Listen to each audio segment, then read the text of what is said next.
یه حکایت خوبی بشنوید از گلستان سعدی. یه کنش جالب توجه و خاصی هست توی این حکایت.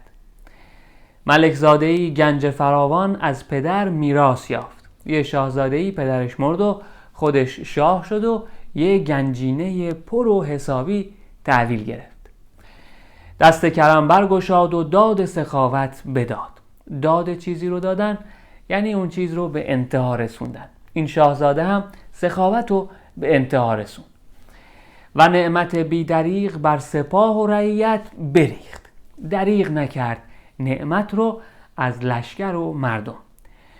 به جای اینکه پول و طلا رو توی گنجینه نگه داره و مردم و فقیر، از گنجینه کم کرد و بر آسایش مردم و لشکریان افزود. بعد یه اتفاقی افتاد.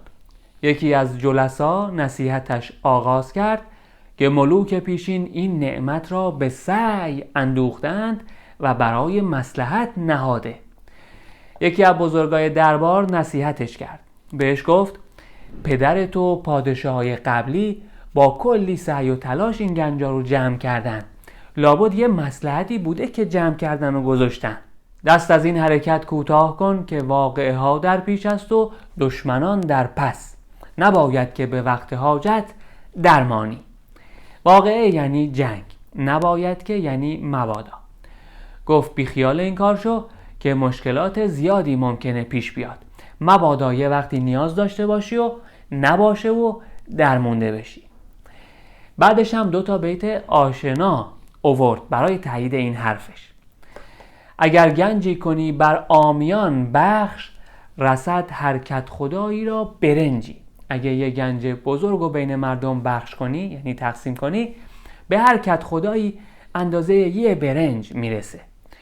چرا نستانی از هر یک جوی سیم، که گرد آید تو را هر روز گنجی. چرا از هر کسی اندازه یه دونه جو نقره نمیگیری که هر روز یه گنجی واسط جمع بشه؟ چرا به هر بهونه مالیات نمیگیری که جیبت پرپول بشه؟ چرا هی قیمتا رو بالا نمیبری و از اون ور برای خودت پول چاپ کنی که پولدارتر بشی؟ حالا مردمم فقیرتر شدن مهم نیست. حالا واکنش شاه جدید شنیدنیه. ملک روی از این سخن در هم کشید و او را زجر فرمود. ناراحت شد و گفت اینو از دربار بیرونش کنید. و یه حرف قشنگی زد، یه حرف قابل تأملی زد. گفت مرا خدای عزوجل پادشاه این مملکت گردانیده است تا بخورم و ببخشم. خدا یا هستی یا همزمانی یه عالم اتفاق منو شاه این مملکت کرده تا خودم بهره ببرم و بخشندگی کنم و به دیگران هم بهره برسونم. بخورم یعنی بهره ببرم. مرا خدای عزوجل پادشاه این مملکت گردانیده است تا بخورم و ببخشم، نه پاسبانم که نگه دارم. پاسبانم نکرده که بخوام نگه دارم و ازشون پاسبانی و مراقبت کنم فقط. قارون هلاک شد که 40 خانه گنج داشت، نوشیروان نمرد که نام نکو گذاشت.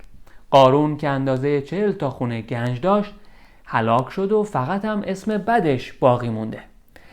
اما نوشیروان که گنج و خزانه رو برای آسایش مردم خرج کرد زنده است، چون نام و یادش همه جا زنده است. نوشیروان نمرد که نام نکو گذاشت. این از این حکایت. اما حرف اصلیش که خیلی هم جالبه همونیه که پادشاه گفت.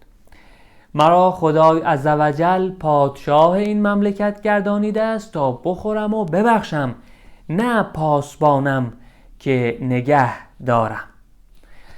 حالا هم شاه و مسئول و حاکم میتونن این حرفو بزنن و با مرام باشن و هوای مردمو داشته باشن، هم هر کدوم از ماها میتونیم اینو بگیم، مخصوصا اگه وضع مالی خوبی داشته باشیم.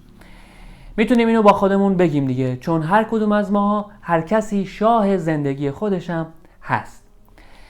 اینو با خودمون بگیم، حواسمون باشه این پول و نعمت‌هایی که میاد دستمون برای اینه که در درجه اول خودمون ازش بهره ببریم، در درجه اول آسایش خودمونو چه بیرونی چه درونی فراهم کنیم، که خب اینو خیلیا میکنن.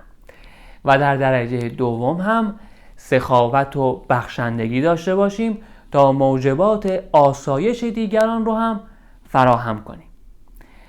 اینو خیلیا نمی کنن، غافل از این که اگه با بخشندگی و یاری موجبات پیشرفت دیگران رو فراهم نکنن، در طولانی مدت خودشون هم از آسایش کمتری برخوردار میشن.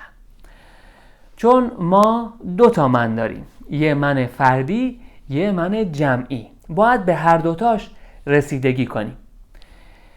رمز این حکایت این که سعدی کنش این شاه رو توی گلستان آورده و ما از این کار، از این حرفش خوشمون میاد همینه. شاه به جای این که از گنج فقط نگهداری کنه، اول خودش میخوره ازش، یعنی به من فردیش رسیدگی میکنه، بعد هم بخشندگی میکنه ازش، یعنی به من جمعی رسیدگی میکنه که این من جمعی بزرگترین سرمایه است. پیشرفت این من جمعی خیلی سخته. این 2 بیت ساده سعدی رو بشنوید. میگه نیاساید مشام از طبله عود، بر آتش نه که چون عنبر ببوید. طبله یعنی صندوق. یه صندوق پر از عودم که باشه باعث آسایش مشام نمیشه، اما یه ذره از اون عودا رو بذار رو آتیش تا ببینی چه بوی خوش عنبرینی ازش بلند میشه. بعد این بیت درجه 1 حفظش کنید. بزرگی بایدت بخشندگی کن، که دانه تا نیفشانی نروید. دونه رو تا زمانی که از دست خودت بیرونش نکردی و نکاشتیش رشد و نمو نمیکنه. پولم همینطوره. تا زمانی که از دست خودت بیرونش نکردی و خرجش نکردی، بخشندگی نکردی، برات رشد و بزرگی نمیاره. خلاصه میخوای بزرگ بشی، هم این من فردیت هم من جمعیت میخوای بزرگ و پیشرفته بشه، بخشندگی کن. بزرگی بایدت بخشندگی کن، که دانه تا نیفشانی نروید. این من جمعی خیلی مهمه. پیشرفتش یا بالا بردنش یا رشدش خیلی سخت و زمان بره. به خاطر همین من جمعی پیشرفته تره که خیلی ها تلاش میکنن برن توی یه جامعه، توی یه کشور بهتری زندگی کنن. اون کشور بهتر یکی از کارهایی که کرده همینه که اونایی که میتونستن بخشندگی کردن برای پیشرفت فرهنگ و علم و ادب.